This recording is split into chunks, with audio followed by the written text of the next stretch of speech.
Governor Mike Huckabee, who has been deeply involved for years with issues involving Israel, frequently visiting Israel and meeting with Israeli government officials at the highest levels. Governor Huckabee, your response to this breaking news today?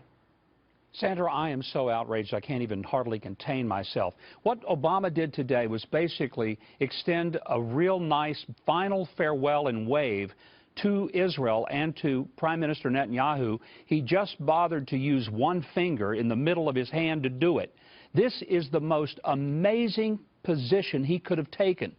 If Donald Trump gets to, the first thing he does, I hope, is send some jackhammers over to Turtle Bay neighborhood in Manhattan and jackhammer the whole United Nations off into the East River and float it to wherever it needs to go. But this is an insult, not just to Israel, but this is an insult to every person who loves freedom. And when people use the term settlements, they may think of the Israelis building, a bunch of tents or mobile homes. These settlements are communities and neighborhoods with schools and curbs and gutters and synagogues and shops and permanent structures where people live and raise their families. And Judea and Samaria belong to Israel. Obama is even saying that the Western Wall ought to be part of territory that's given back. This is insane. This is so beyond anything we've seen in 40 years. It's just stunning. Well, let me tell you the first thing that the president-elect did do, Donald Trump tweeting out after the vote, as to the UN, things will be different after January 20th. What do you expect the president-elect to do? What will his response be, or should it be, Governor Huckabee? I think he ought to say that we're not going to continue to spend money funding the UN if they're going to be doing stupid and, frankly, idiotic things that are hurtful to any hope of peace. There's no peace ever going to happen from going along with the state-sponsored terrorist of Iran. Here's what we've done, Sandra. For the past few years under this administration, we have been kissing the backside of the Iranians, the largest sponsor of terrorism in the world, and we have been kicking the backside of the only real, true, loyal friend we have in the entire Middle East, the Israelis.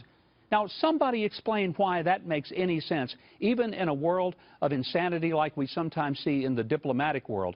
This doesn't make sense. It's a clear indication that President Obama, no matter what he says, clearly is not cordial or even supportive of the free and democratic process of peace that lives in Israel right now. Let me share with you the words of one Israeli official prior to the vote happening, slamming President Obama as well as Secretary of State John Kerry for being behind what he calls a shameful move against Israel at the UN.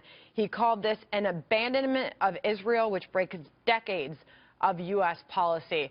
Obviously, this makes an already icy relationship with the U.S. and Israel even icier. Well, it's interesting that even leading Democrats like Chuck Schumer and others, I think Sherrod Brown from Ohio, have also said this is not a good policy. This is not a good position. This is not about partisanship. This isn't Democrat versus Republican. This is about common sense versus insanity. And for President Obama to push a policy that embraces the Iranians and then goes and brushes back our one true friend, and to somehow pretend that Israel doesn't have a right to protect themselves, to live in a secure environment, a place for their people to live. And Judea and Samaria are not illegal territories. They are the God-given boundaries that Israel has rightfully taken possession of. It'll be interesting to see what Chuck Schumer's response is now of an administration that he's been so supportive of, knowing that right before the vote, he said he had spoken to the administration numerous times, Governor, as recently as this morning, the morning of the vote, and in the strongest term possible urged them to veto this resolution. So this will continue. Governor Huckabee, thank you for being here.